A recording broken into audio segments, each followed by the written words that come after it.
कहानी की शुरुआत में हम मावका नाम की एक लड़की को देखते हैं जिसके पास बहुत सारी मैजिकल पावर्स थी और वो जंगल के बीच में स्पूकी नाम के एनिमल के साथ रहती थी। अब मावका अपनी शक्तियों की मदद से जंगल की सर्दियों को खत्म कर देती है और वहाँ पे वसंत ऋतु ले आती है, जिसकी वजह से जंगल का नजारा बहुत ही ज्यादा प्यारा हो जाता है। उसके बाद हम पास ही में बसे एक छोटे से गांव को देखते हैं जहाँ पे लोग म्यूजिक को बहुत ही ज्यादा पसंद किया करते थे। उसी गांव के बीच में हम लूकस नाम के एक लड़के को भी देखते हैं जो कि एक बहुत बड़ा गायक बनना चाहता था। तब एक गाँव के अंदर कुछ लोग आते हैं और वो लोगों को पैम्पलेट देते हैं जिसके अंदर लिखा था कि किसी इम्पोर्टेंट काम के लिए लोगों को बहुत सारे पैसे दिए जाएंगे। लेकिन ये पढ़ने के बाद भी लूकस को उस जॉब में इंटरेस्ट नहीं आता। तभी वहाँ पे एक बच्चा आता है जो लूकस से कहता है कि तुम्हारे अंकल बहुत ही ज्यादा बीमार हैं, जिस वजह से लूकस भागते हुए अपने अंकल को देखने के लिए जाता है। तभी वहाँ पे क्याना नाम की एक लड़की आती है जो गांव के सभी लोगों को बताती है कि यहाँ पे पहले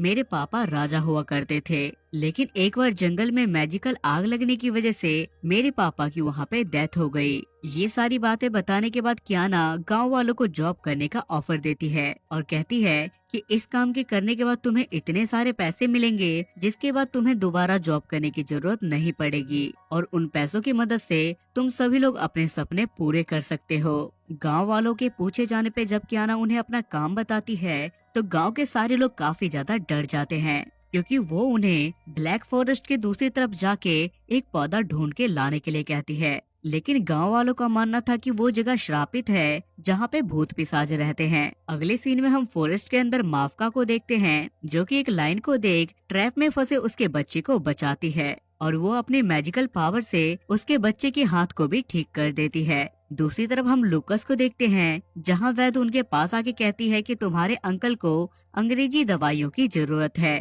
जो कि तुम्हें शहर जाके लानी पड़ेगी, जो कि सस्ती बिल्कुल भी नहीं है। जिस वजह से लूकस जल्दी से जाके अपना गुल्लक तोड़ता है, लेकिन उसके बाद भी उसके पास पैसे कम पड़ रहे थे, जिस वजह से उसे क्याना का ऑफर याद आता है और वो सीधा घर से निकल के उसी के पास जाता है जहाँ पे लूकस और क्याना डील करते हैं। और वहाँ पे क्याना बताती है कि तुम्हें इसी पत्ते के पेड़ को ढूंढ के लेके आना है और बदले में तुम्हें मुंह मांगी रकम मिलेगी। दूसरी तरफ हम डार्क फॉरेस्ट के अंदर गार्डियंस और वहाँ पे बहुत सारे जीव को देखते हैं, जिसे देखने के बाद हमें पता चलता है कि उस जगह पे जरूर कुछ खास है। तभी हम वहाँ पे मावका को भी देखते हैं जहाँ पे गार्डियंस उन सभी लोगों को बताते हैं कि आज रात जंगल की सारी पवित्र शक्तियाँ किसी अगले गार्डियंस को चुनेगी, क्योंकि अब मैं इन शक्तियों को संभालने के लिए बहुत ही ज्यादा बूढ़ा हो चुका हूँ। जिसे सुनने के बाद सभी लोग ये सोचने लगते हैं कि आखिर अगला गार्डियंस कौन बनेगा। वही हम टीना नाम की एक लड़की को भी देख पाते हैं जो सोचती है कि अगला गार्डियंस तो मैं ही बनूंगी क्योंकि मैं बहुत ही ज्यादा शक्तिशाली हूँ। वहीं दूसरी तरफ हम लूकस को भी देख पाते हैं जो क्याना के चेलों के साथ उस फॉरेस्ट में पहुंच गया था।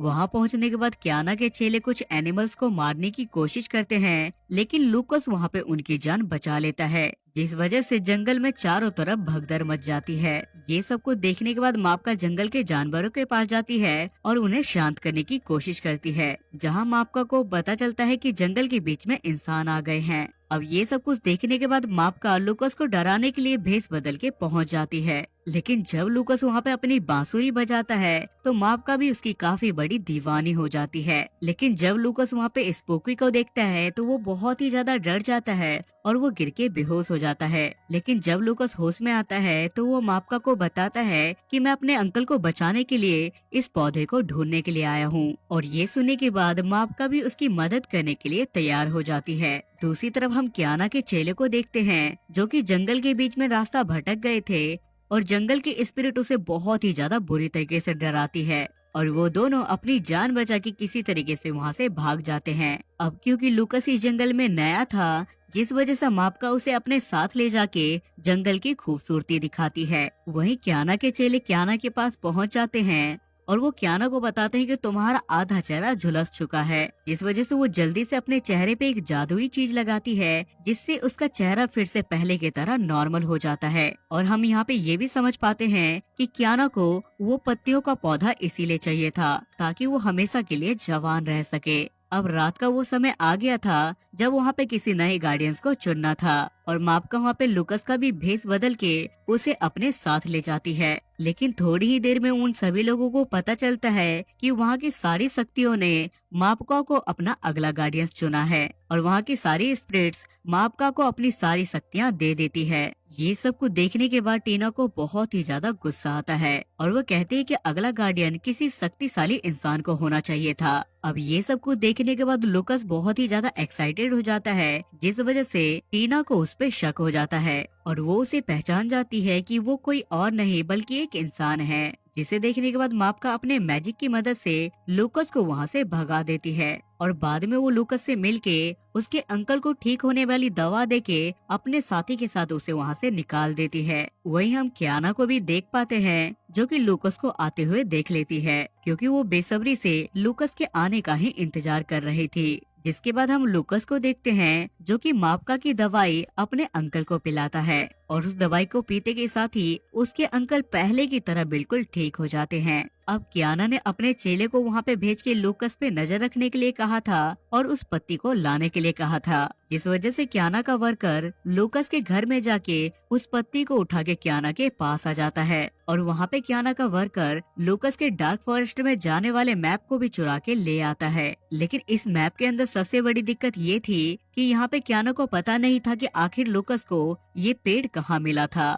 जिससे वो सोचती है कि उसे एक बार फिर से लूकस की मदद लेनी होगी। वहीं दूसरी तरफ हम मापका को देखते हैं जो कि इंसानों का भेष लेके लूकस के गांव में आती है, क्योंकि डार्क फॉरेस्ट से बाहर निकलते समय लूकस अपनी बांसुरी वहीं भूल गया था। जब लूकस उसे देखता है तो वो बहुत ही ज्यादा शॉक हो जाता है, जिसपे मापका उसे कहती है कि मैं यहाँ पे तुम्हारी बांसुरी लौटाने के लिए आई हूँ। जिसके बाद लूकस मापका को अपने साथ गांव घुमाने के लिए ले जाता है और दोनों साथ में बहुत ही ज्यादा मस्ती करते हैं और बातों ही बातों में लूकस मापका को अपना एक लॉकेट भी देता है। लेकिन जब लूकस वहाँ पे अपनी बांसुरी बजाता है तो उसकी धुन को सुनने के बाद मापका गलती से अपने असली रूप में आ जाती है, जिसे देखने के बाद गांव के सारे लोग काफी ज्यादा डर जाते हैं। लेकिन वहाँ पे कियाना के वर्कर आके मापका को पकड़ लेते हैं। रात में कियाना सभी लोगों से कहती है कि इन जैसे ही डार्क फॉरेस्ट में रहने वाली स्पिरिट ने मेरे पापा को मारा था, इसलिए अगर हम लोगों को यहाँ पे जिंदा रहना है तो हमें भी इसे मार देना चाहिए। लेकिन वहाँ पे स्पूक किसी तरीके से मापका की मदद करता है और वो उसे आजाद कर देता है।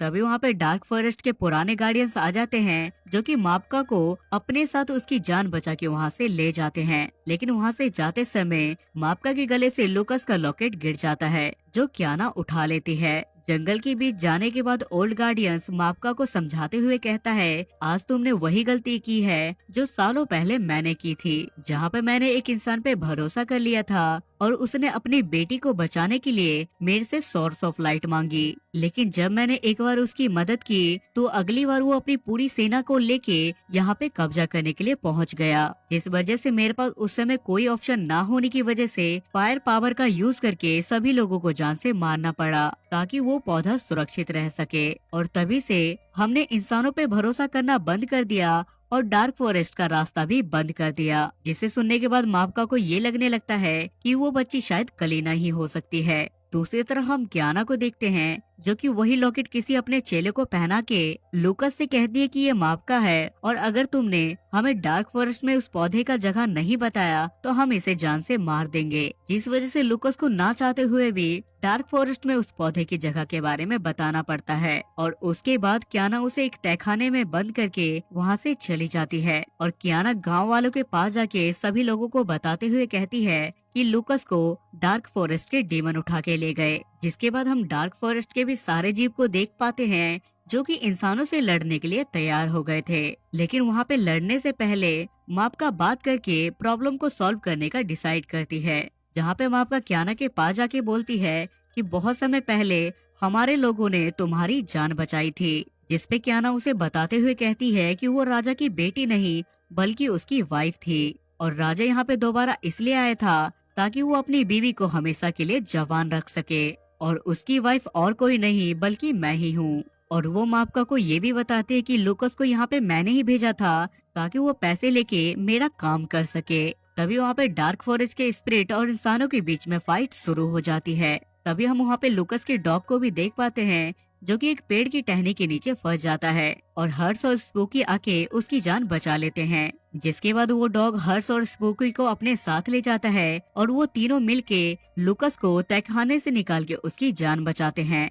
अब यहाँ पे फाइट बहुत ज्यादा बढ़ चुकी थी और काफी कोशिश करने के बाद भी माप्का अपने शक्तियों का उपयोग नहीं कर पा रही थी, क्योंकि अंदर ही अंदर वो बहुत ही ज्यादा परेशान थी। जिस वजह से माप्का वहाँ पे फायर पावर यूज करने का डिसाइड करती है और इसमें बहुत ज्यादा खतरा होने की वजह से उसकी जान भी जा सकती थी। लेकिन माप्का यहाँ पे अपनी परवाह नहीं करती और उस फायर पावर की यूज में इंसानों के साथ साथ सारे स्पिरिट्स भी आ रहे थे। लेकिन जब लुकस वहाँ पे पहुँचता है तो वो माप्का को शांत करने की काफी ज्यादा कोशिश करता है, लेकिन उसकी आवाज माप्का तक नहीं पहुँचती। जिसके बाद लुकस वहाँ पे अपनी आवाज पहुँचाने के लिए बांसुरी बजाने लगता है और उसकी आवाज सुनने के बाद माप्का धीरे धीरे अपने नॉर्मल रूप में आने लगती है और वहाँ पे स्पिरिट और इंसान मिलके माप्का को शांत करने के लिए प्रे करने लगते हैं। जिस वजह से माप्का वहाँ से नीचे गिर जाती है और थोड़ी देर के बाद उसे होश आता है। जिसके बाद वहाँ पे सब कुछ ठीक हो जाता है और माप्का लुकस को भी बहुत सारी मैजिकल पावर दे देती है और यहाँ पे इंसान और डार्क फॉरेस्ट के बीच में सारे जीव की मिसअंडरस्टैंडिंग क्लियर हो जाती है। दूसरी तरफ हम क्लेना को देखते हैं जो कि सोर्स ऑफ लाइट के पास पहुंच जाती है और जवान होने के चक्कर में वो सोर्स ऑफ लाइट के पानी में गिर जाती है और एक बच्ची के अंदर कन्वर्ट हो जाती है और ये मूवी यहाँ पे खत्म हो जाती है।